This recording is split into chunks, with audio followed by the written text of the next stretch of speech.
এই এই আপনারা সবাই শুনেন, আরে দেখি তো ওলাই যে কি কো। যেতে আল্লাহ তাআলা নাম্বার দিতে পারবে এতে 1000 টাকা পুরস্কার দিয়াম। আরে ফুলাই কি কজাই চাইতো আরে কি রে তুই কি হাগলে গেছস? আল্লাহ তাআলার কোনো নাম্বার হয়নি? হ ভাই, আল্লাহ তাআলার নাম্বার আছে। আরে ভাই তুই চুপ কর। আরে ভাই এতে ছদ্মবেশে আয় আঙ্গ সমাজে বেজাল লাগাইতে আইছে। হবা আপনি ঠিকই কথা কইছেন। কিরে তুই আঙ্গ লাগে দুষ্টামি করস? আর ভাই আমরা লোক গিলা হাজলামি কইরাম, আল্লাহর নাম্বার হাসা আছে আছে। একজনের ফোন উঠান তাইলে আই কই, তাইলে লন 4 4 12 12 8 7 15।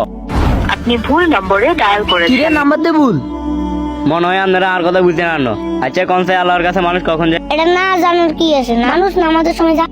4 মানে ফজর নজর 4 আর 12 মানে জোহরের 12 রাকাত, 8 মানে আসরের 8 রাকাত, 7 মানে মাগরিবের নামাজ, 15 মানে এশারের নামাজ। সুতরাং নামাজের মাধ্যমে আল্লাহর সাথে যোগাযোগ করি আমরা। এরে কি রিজা তুই ঠিক কথাই কইছিস। ভিডিওটি ভালো লাগলে আমাদের চ্যানেলটা সাবস্ক্রাইব কর।